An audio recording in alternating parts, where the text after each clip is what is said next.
On this episode of In the Fight, a personal security detachment team transports high-level personnel throughout Afghanistan. Afghan forces prepare for a transition of authority on the Afghan-Pakistan border. Troops continue to help improve the lives of Afghan families. Airmen deliver more than just supplies to service members outside the wire. And sports returns to Libya in time for the 2012 Olympic Games.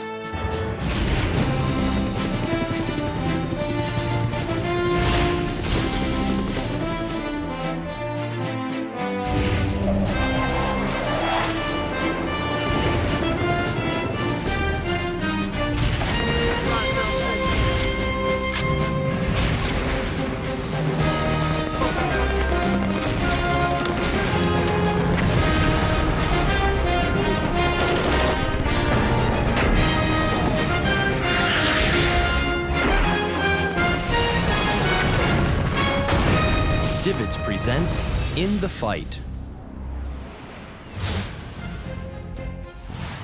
When generals or dignitaries need to move around the battle space, they need a personal security detachment, or PSD.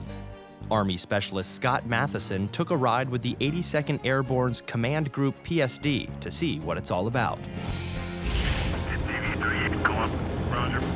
A division commander needs to visit troops, assess the battle space, and meet with his unit leaders and their Afghan partners. But he can't do it alone.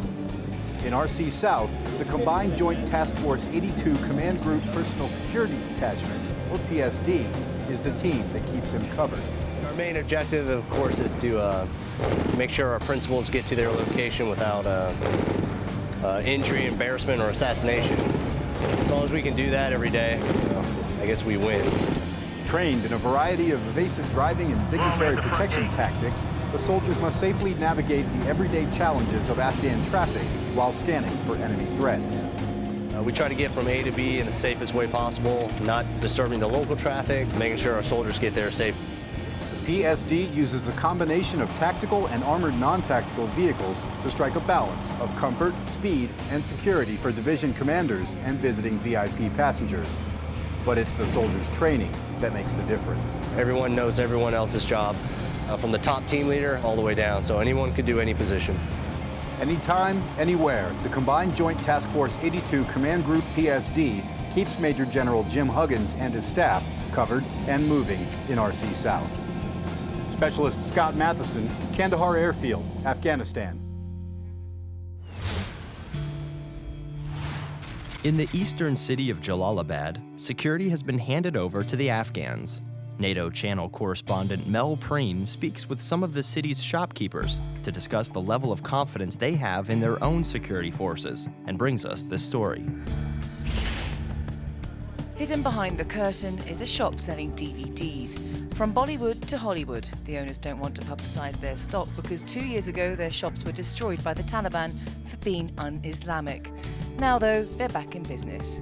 حالا خوب است، حالا صحیح فروشات صحیح شده است، بازار صحیح شده و مردم هم اینطور در حال درشت است که حالا وضع خوب شده است. حالا هر کس میتونه که بیادر دکان هم بیادر هر جای گرفته میتونه و چه است حالا فضل خدا که همین تو واقع نشده است که تو. Rahim Afghani, who stars in DVDs himself sometimes, says he feels safer now but would rather not advertise his premises.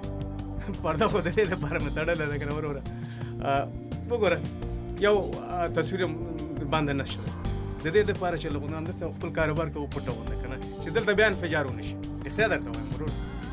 The responsibility for securing these shopkeepers and other city residents has been handed over to the Afghans. Jalalabad in the east of Afghanistan was recently selected in the second round of places to be transitioned to Afghan control. It's a move that's welcomed here. انشاءالله چې دا مسؤلیت بس موږ افغانان ټول په خپل غاړه اخلي او دا زموږ کار دی او موږ یې کوو. بله اما از انتقال قدرت بسیار خوش هستیم که به طور منظم انتقال قدرت شود و نیروهای امنیتی ما تقویه شوند، خودشان کشور خود نگاه کنن، امنیت خود خوب نیازی به بودو باشه که امنیتی عسکری خارجی اینجا نیست. اگر قوای امنیتی خود ما تقویه شود به طور منظم. The proper equipping of the police and army is a concern for many, along with making sure there are enough numbers.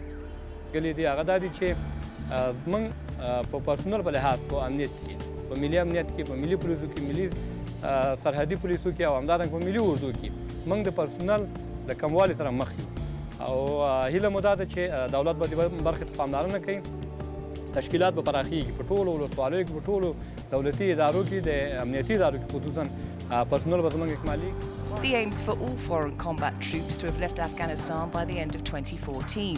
In those 3 years, the Afghan forces can further increase in size, get better equipped, gain more experience, and reassure their fellow Afghans they can secure the country on their own.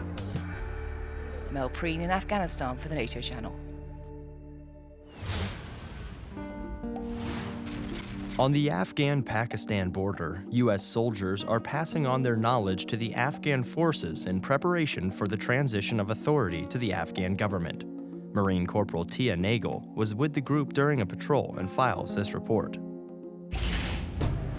The Afghan border police have developed a close working relationship with their American counterparts at Combat Outpost Don Patan. The ABP go on frequent patrols alongside the U.S. soldiers, searching vehicles and setting up security checkpoints. Right here in Paktia province, we're right on the border with Pakistan, and the ABP is the first line of defense for closing the border, keeping the insurgents from moving freely back and forth from Pakistan back into Paktia province. The soldiers have the opportunity to test their skills and put them into practice by teaching and mentoring the Afghan border police. My guys get to make more of a mark than what we individually do by training and working with locals. You have more of an effect on the area. The soldiers are passing on control to the ABP as part of the transition of authority to the Afghan government. Marine Corporal Tia Nagel, Combat Outpost Don Patan, Afghanistan. This is Staff Sergeant Arnold from the 115th Signal Battalion out of Florence, Alabama. I want to give a big shout out to my family back in Montgomery, Tina, Rose, and Olivia, and the family down in Dothan. My name is Master Sergeant Jeff Sornig. I'm here at Camp Leatherneck, Afghanistan. I'd like to send a shout out to my mom and my sisters back home in Petoskey, Michigan. Hoorah! My name is First Lieutenant Enrique Harris with RCT-6 from Delaram, Afghanistan. I'd like to give a shout out to my family, Crawfordville, Florida, my wife Janae, my son EJ, my mom Linda, my dad Will. I love you guys. See you soon. Coming up, U.S. forces train Afghan security to carry on the mission. And airmen deliver more than just supplies to troops outside the wire. Check out DividsHub.net for the latest accurate and reliable information as In the Fight continues. Initially part of the U.S. Army, which branch was established in 1947? The answer when we return. I want to give a shout out to my family and friends. I want to send a shout out to my husband, to my parents, my family back home. I'd like to give a shout out to my girlfriend. To my family and friends in Lansing, Michigan. To my family out in Tucson, Arizona. To my beautiful wife and children in Des Moines, Iowa. To everybody in Texas. In York, Pennsylvania. Colorado Springs, Colorado. Chicago, Illinois. Harrisonburg, Virginia. Orlando, Florida. Oceanside, California. And Fort Leonard Wood, Missouri. I love you guys. I miss you. And I hope I'll see you soon.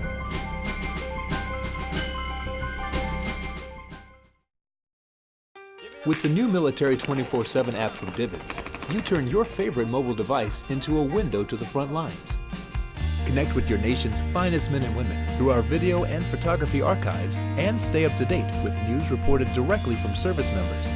Quickly share information and breaking stories with friends via Facebook, Twitter, or email. News, photos, video. Your military 24/7.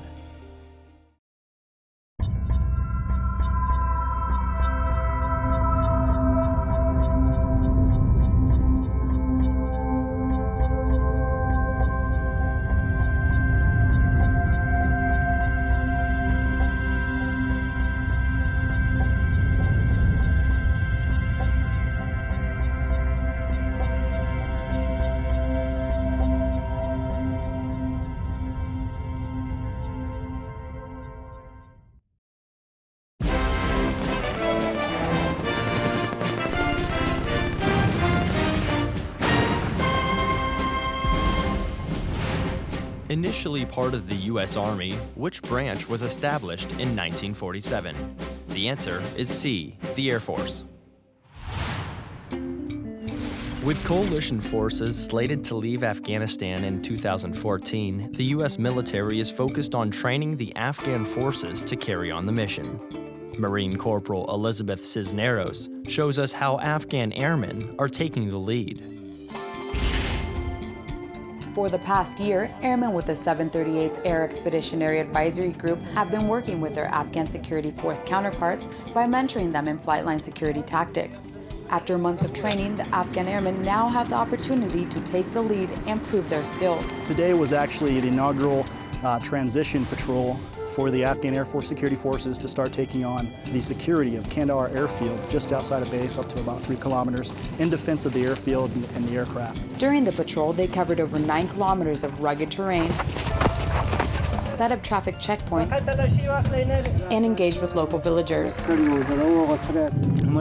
patrol overall was a success. It was good coordination with the coalition force for the first time going out. They helped us very nicely and in a good way. While the contributions and dedication of the 738th Air Expeditionary Advisory Group has played a role in securing the future of Afghanistan, trainers like Captain Bernowski say it would not be possible without the perseverance of the Afghan airmen. It makes me feel very good to know that I can contribute, but what makes me even more proud is the fact that I've got such a good group of Afghan security forces to work with who care about what we're doing and are motivated to do it because they know that it's their responsibility to secure their country. I'm really proud to be an Afghan. I joined the ANA to protect my people, to protect my country. This is the responsibility of all the Afghan people. It's clear that one day the coalition will leave here, so we should be ready. Sergeant First Class Faizullah added he is grateful for the continuous help the coalition is giving them. Marine Corporal Liz Cisneros, Kandahar Province, Afghanistan. The Afghan Air Force increases its strength, capability, and self-sufficiency every day. Petty Officer Brandon Sheelander takes us to Shindan Air Base, where Air Force security advisors are helping their Afghan counterparts. Before the Taliban took control of it in 1997, the Russians used to own Shindan Air Base. And even now, there's still relics from those days lying around. They used a simple fence and crushed glass to protect their airfield back then. Protecting Shindan now falls to a joint effort between coalition forces and the Afghan Air Force. These Air Force security advisors help the process along by teaching the fundamentals of base defense to their Afghan counterparts. The overall goal is to have this security forces being able to stand on themselves, the Afghan security forces be able to stand on their own. That way they can actually have a self-sustaining military force and for the betterment of Afghanistan. Each class lasts about 6 weeks, a crash course in airbase security. We start off with basic stuff, clearing of weapons to start off with, the way they would see they would receive their weapon from an armory, and then just basic shooting techniques, basic dismounted patrolling formations, hand and arm signals, things that we would learn in basic training and or our tech schools is what they'll be learning here. The U.S. and Italian advisors all say they enjoy their work and look forward to seeing their students grow. Little by little, you see the transition as you're going through the class. They come in almost like security forces comes into their own tech school. They're young, they're not quite sure about themselves. When they leave, you'll slowly see the transition into an actual fighting force where that's going to defend the base, defend the aircraft, and do what we have to make the mission go. Eventually, Shindan will be owned, operated, and protected by an all-Afghan force. A prospect these security advisors look forward to, because they know that when that time comes, the Afghan Air Force's base security force will be properly trained and up to the task. Petty Officer Brandon Sheelander, Shindan Air Base, Afghanistan. Improving the lives of Afghan people is just one of the many things on the military's to-do list. Army Specialist Crystal Madriz shows us how taking blankets and clothes to women and children is a step in the right direction. In a place as desolate as Afghanistan, it's sometimes difficult to see the conditions that Afghan people live in. That was probably the toughest part, seeing how the women and the children live and how they're treated. Austere, very poor here, so there's not a lot, they don't have a lot of stuff. Working together to make the lives of Afghan people better is on the top of the military's to-do list. Bringing women and children clothes and blankets for winter is just one of the many steps we take in the right direction. They had requested blankets and winter stuff, coats, so the PRT was able to get all those supplies for us, so we took that to the school and gave out blankets, baby kits, clothes, jackets, so they should be good for the winter. Members of the female treatment team say that one of the most satisfying things in helping others is knowing that what you do makes a difference. It's an awesome feeling to go out there and do that. You know, you feel almost like Santa Claus. It's just, they're so grateful and so thankful to have that, because you're right, they don't get a lot of stuff. Definitely not new stuff, you know, so it's just rewarding to see the looks on their faces and to know that they have blankets and they have coats for the winter. That's very rewarding. Specialist Christian Madriz, Chimkhani District, Afghanistan. Tucked away in the remote countryside of Afghanistan, U.S. airmen are delivering more than just basic supplies to troops outside the wire. Air Force Staff Sergeant Josie Anderson brings us this story. Deployed members of the Detachment 1 73rd Expeditionary Air Control Squadron from Eglin Air Force Base operate in the northwest region of Afghanistan. Daily tasks are effective because of their remote location, but daily living is challenging. Getting Class 1 supplies like food and medicine requires a tactical convoy, a reality that is remarkable. There's also guys who are out on the front, you know, dealing with life not as comfortable as your normal main operating base within the Air Force. Obviously, some of the biggest challenges we have is being in a more austere site. It's harder to get parts, supplies, mail, Class 1, those sorts of things. The thing that does to us, though, too, is we become a really close-knit family, and that's what keeps us going and getting the mission done. From start to finish, getting the mission done means going outside the wire to a nearby base, loading up supplies, and getting back safely. The reward?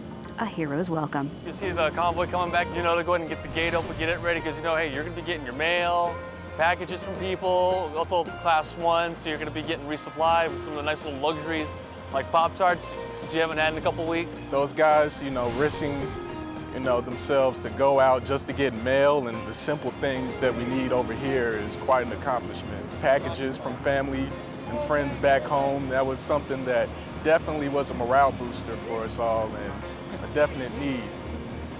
For AFCET News, I'm Staff Sergeant Josie Anderson.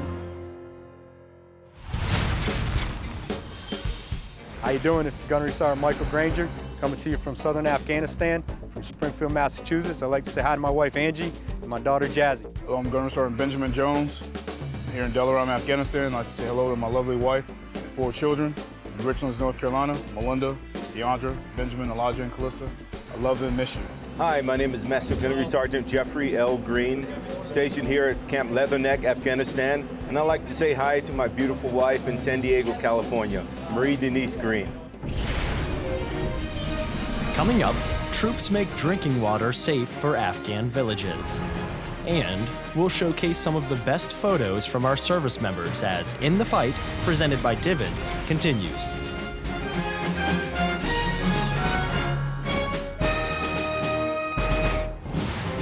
When did Army Ranger training officially begin at Fort Benning, Georgia? The answer when we return. With the new Military 24/7 app from Dividends, you turn your favorite mobile device into a window to the front lines. Connect with your nation's finest men and women through our video and photography archives and stay up to date with news reported directly from service members. Quickly share information and breaking stories with friends via Facebook, Twitter, or email. News, photos, video. Your military 24/7.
When did Army Ranger training officially begin at Fort Benning, Georgia? The answer is B, 1950. In northern Afghanistan, U.S. forces are working with the nonprofit organization Waves for Water to provide clean drinking water to remote villages. Army Sergeant Rachel Badgley takes us to the source. Millions of people are suffering from serious medical conditions and diseases caused by the water they drink. In fact, 1 in 6 people in the world don't have clean drinking water. For villagers in northern Afghanistan, this problem hits home. In Naray district and almost all north of Afghanistan, this part of the country, all these villagers are using the river water that we can see right now. These are the water they're using. Whenever they come to our aid station, to our clinic, when we find out they have a kidney stone because of drinking this water. One company commander reached out to the nonprofit organization Waves for Water to help him provide an innovative solution which the Army couldn't have done on its own. One filter provides, I think, over 1 million gallons of purified water, lasts for over 5 years, and costs $50, whereas 2 cases of bottled water here in the country of Afghanistan costs $50. Working with the local leaders to distribute these water filters reinforces the role of the region's local governance. You know, we had a shura with the line directors from our district offices, so we're showing them, you know, the decision makers, the leaders of this district, hey, look at this product, and they're like, wow, this is amazing. We need this. All right, cool. Well, hey, guess what? We're going to give it to you. You guys be the distributors. You guys be the ones to bring this to the people of Naray District in northern Kunar. Distributing these water filters is the first step in providing the people of Afghanistan with clean drinking water. Clean drinking water is very important to these people. And we brought that here and showed it to them.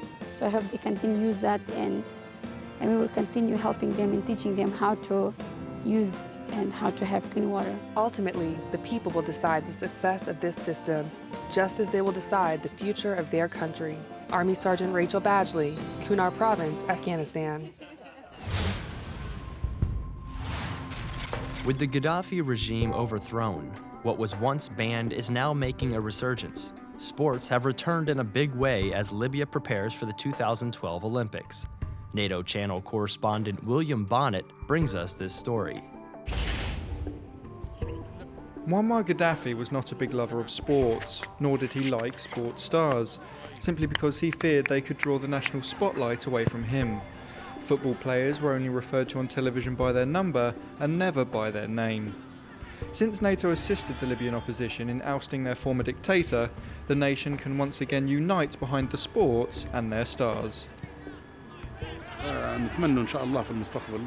We hope that the youth who rose out of this revolution will have the right people to move them in the right direction, especially in the area of sports, because through sport, we will raise the country flag. With the regime gone, people want Libya's interim government, the National Transitional Council, to pay more attention to developing sport in the country.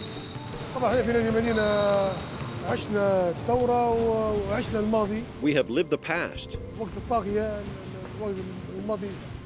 and we have lived through a revolution.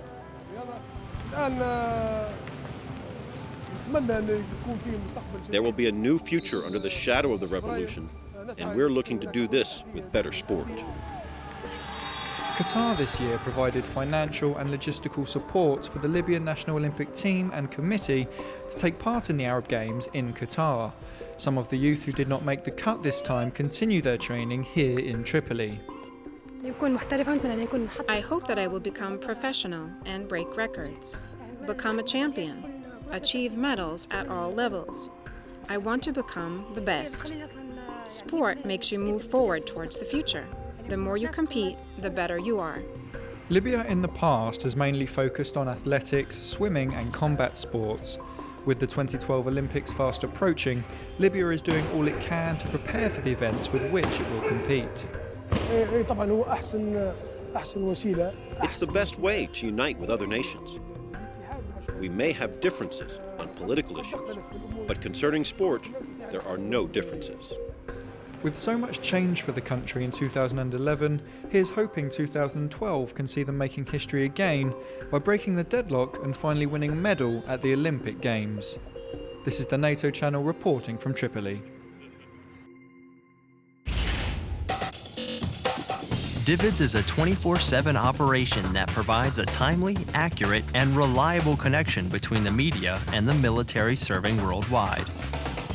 Through a network of over 200 portable satellite transmitters around the globe and a distribution hub in Atlanta, Georgia, DVIDS gives you access to the front lines with live and archived broadcast video, still imagery, and print products.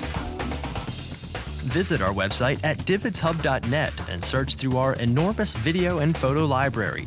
Register on our website to gain complete access to high-definition content, along with breaking news alerts and webcasts from top military officials. For questions or comments about In the Fight or DVIDS, you can email us at ondemand@DVIDSHub.net or follow us on Twitter and Facebook.